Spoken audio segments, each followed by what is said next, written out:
Good morning, students. Let us start our new chapter, that is chapter number 4th, Minerals and Natural Resources.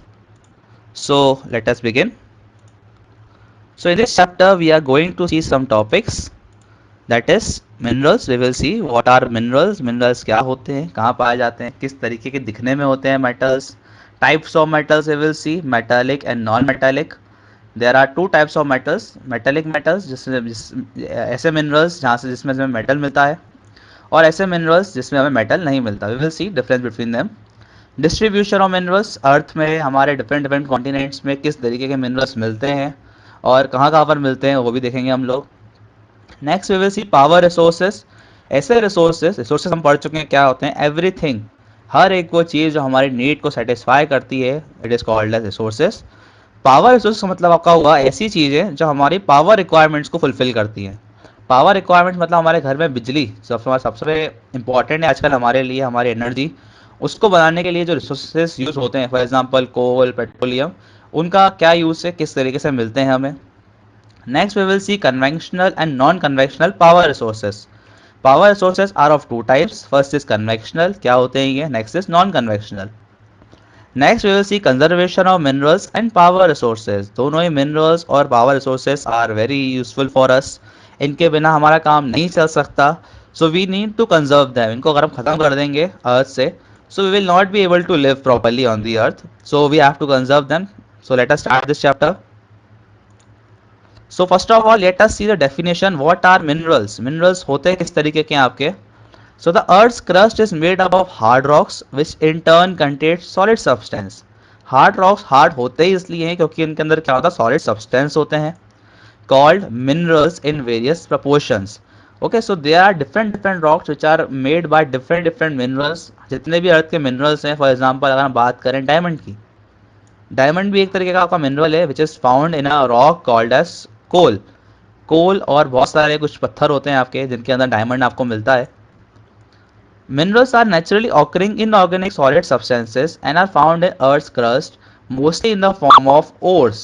Okay, so ore का मतलब होता है आपके ऐसे rocks जिनके अंदर मान लीजिए आपको minerals मिलते हैं.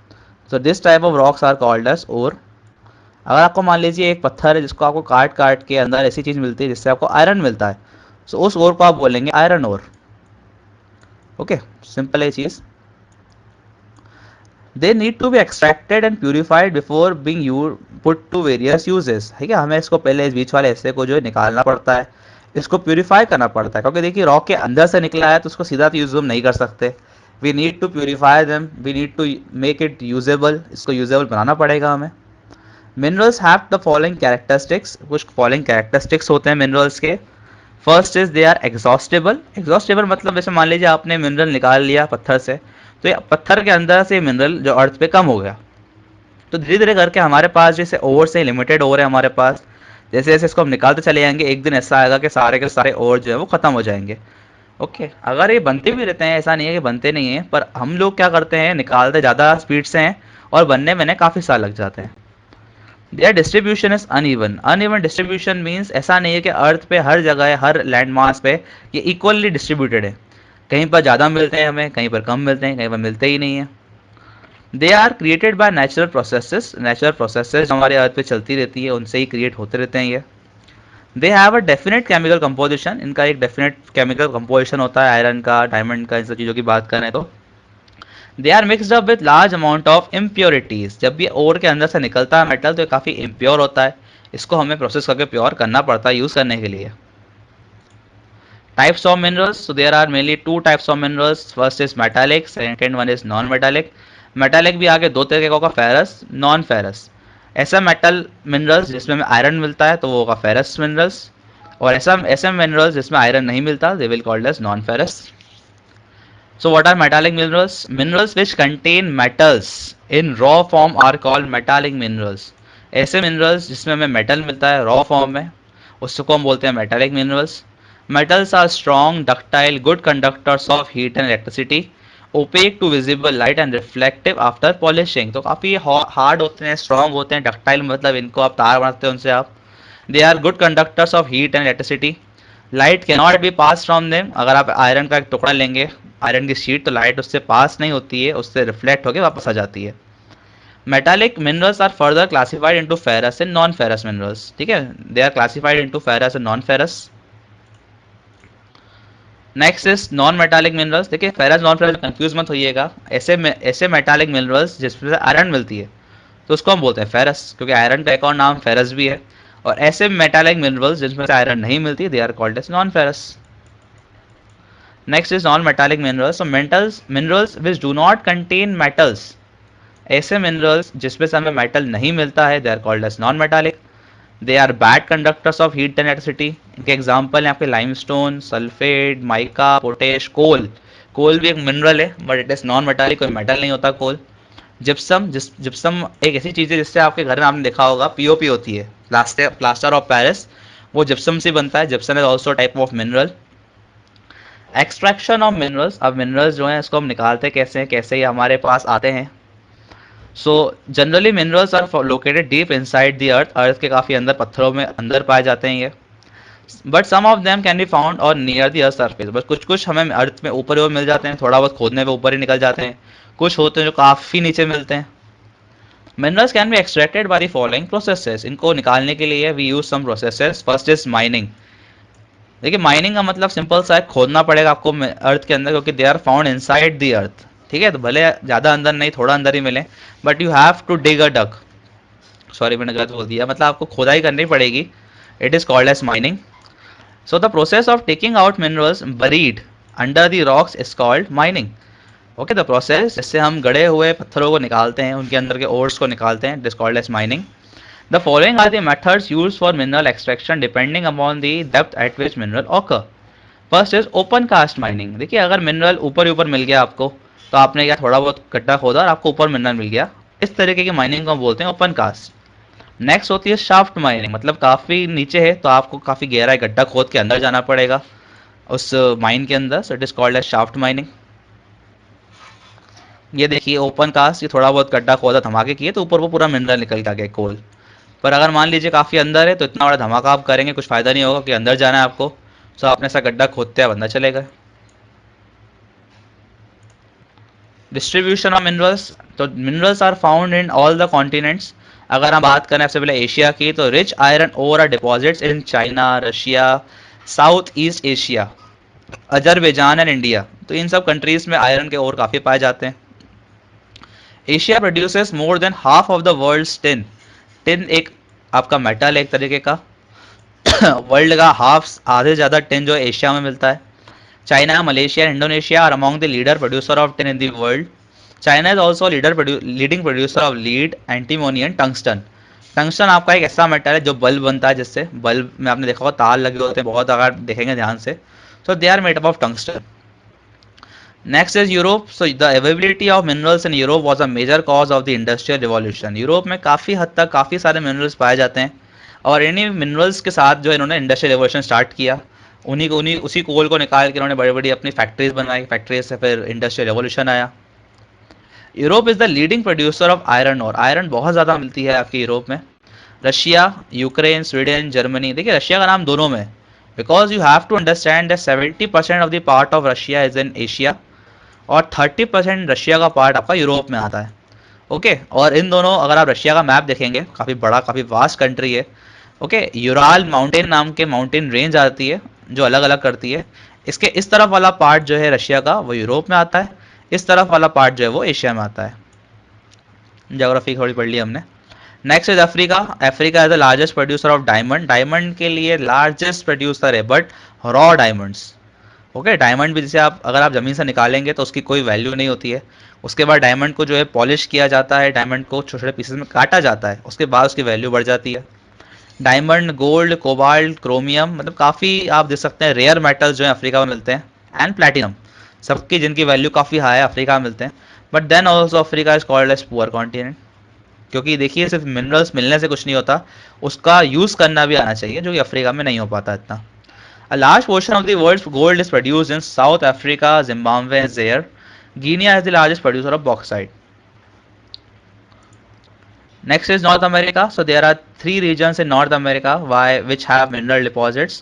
Okay, so there are 2-3 regions. Canadian Shield region है जहाँ पे आयरन ओर, निकल, गोल्ड, यूरेनियम, कॉपर सब मिलता है।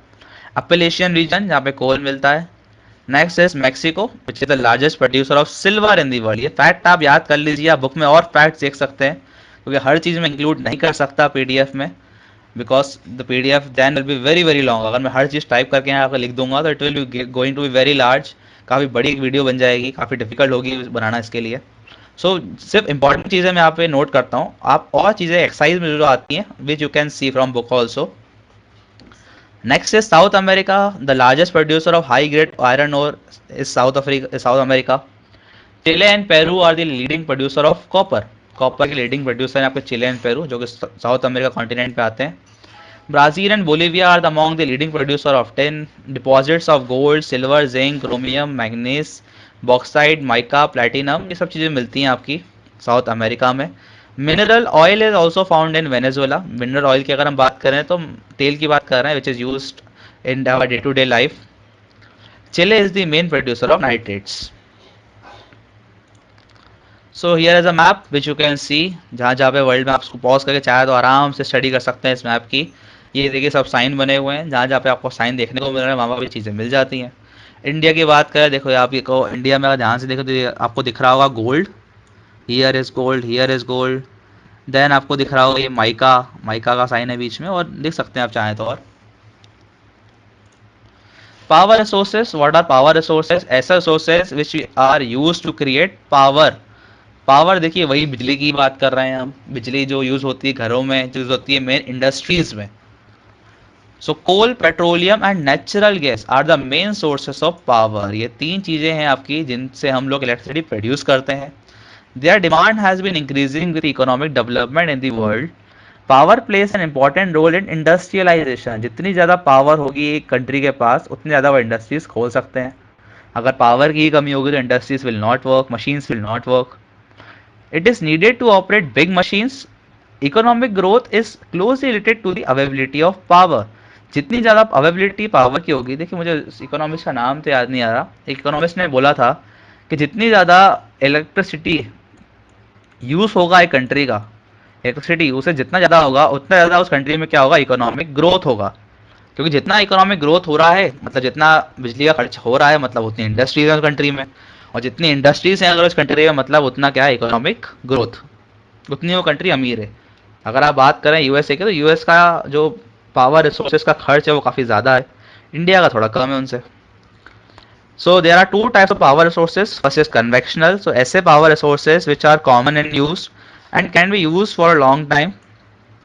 ठीक है, मतलब ऐसे रिसोर्सेज जो एक समय के बाद जो है इसको हम चाहे तो यूज कर सकते हैं लॉन्ग टाइम में, बट दे आर एंडेबल, मतलब एक समय के बाद वो खत्म हो जाते हैं। For example coal, oil, natural gas of organic origin, they are also known as fossil fuels. इनको हम फॉसिल फ्यूल्स भी बोलते हैं। They are non renewable sources of power. Non renewable मतलब इनको हम वापस से प्रोड्यूस नहीं कर सकते। एक बार आपने कोई कोल को लिया, उसको आपने जला के बिजली बना ली, अब उस कोल को आप वापस से जो उससे राख बनी होगी उसको वापस यूज नहीं कर सकते।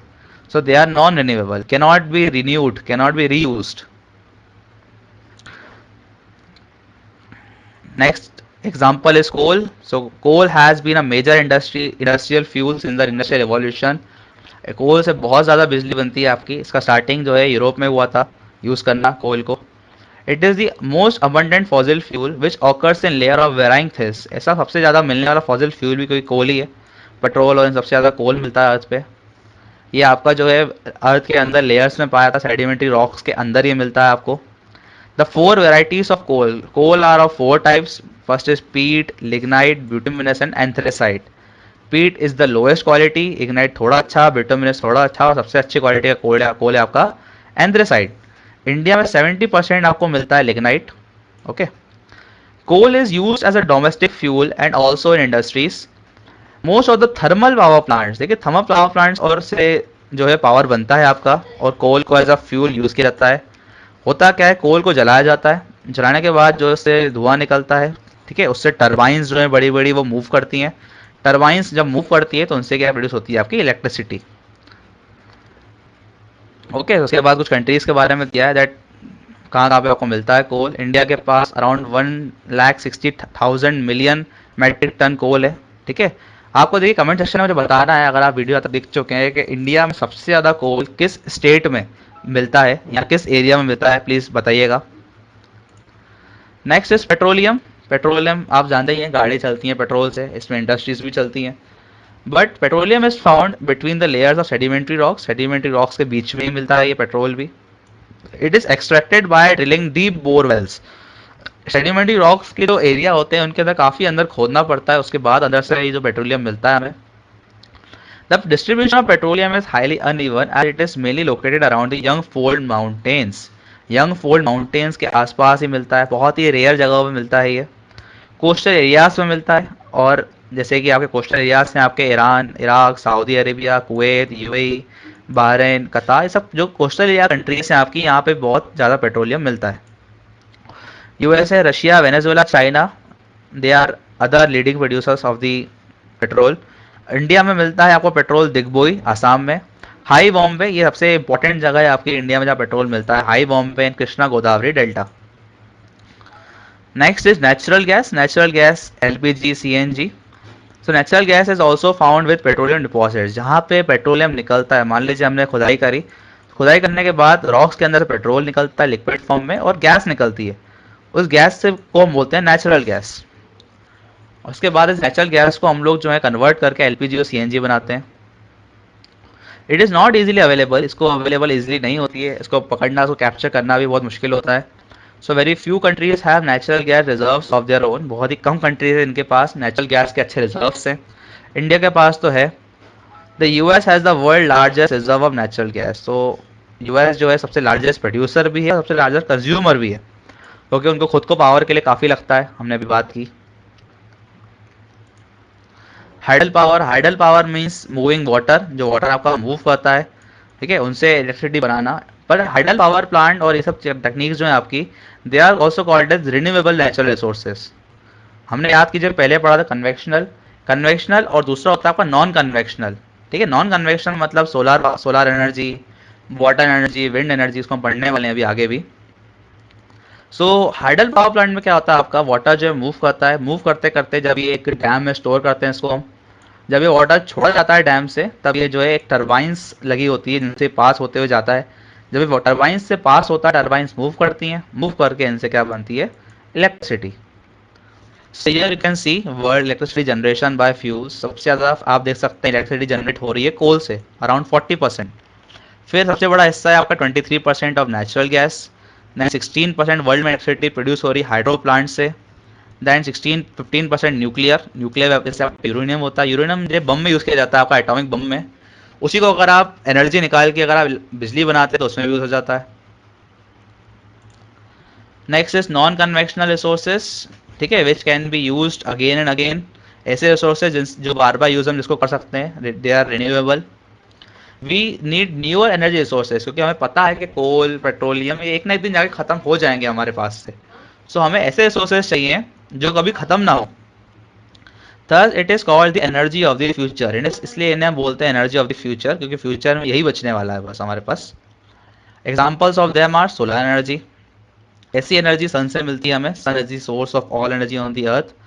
Solar energy can be tapped in different ways, ठीक है, सोलर एनर्जी को हम लोग जो है पकड़ सकते हैं, टैप कर सकते हैं, हम बिजली बना सकते हैं उससे।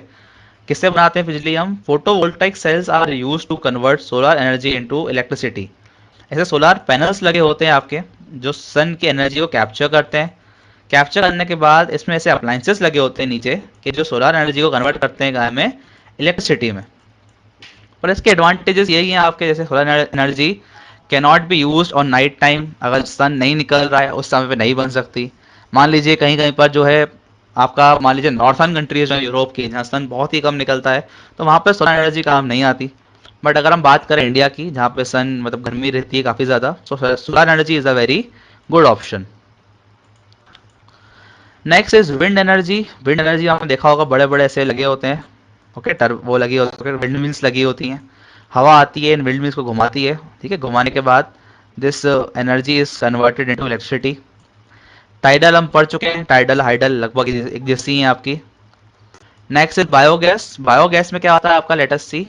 Organic waste, specially human and animal waste, जो हमारा वेस्ट होता है ह्यूमन का, एनिमल का, cow dung, dead plants, kitchen waste, they are converted into gaseous fuel called biogas. देखिए ये लोग क्या करते हैं, जो भी वेस्ट होता है ह्यूमंस का, एनिमल्स का, उनको एक टंकी में स्टोर किया जाता है। टंकी में स्टोर करने के बाद इनको जो है सील कर दिया जाता है ऊपर ढक्कन लगा के। ओके, उसमें फिर डाला जाता है पानी।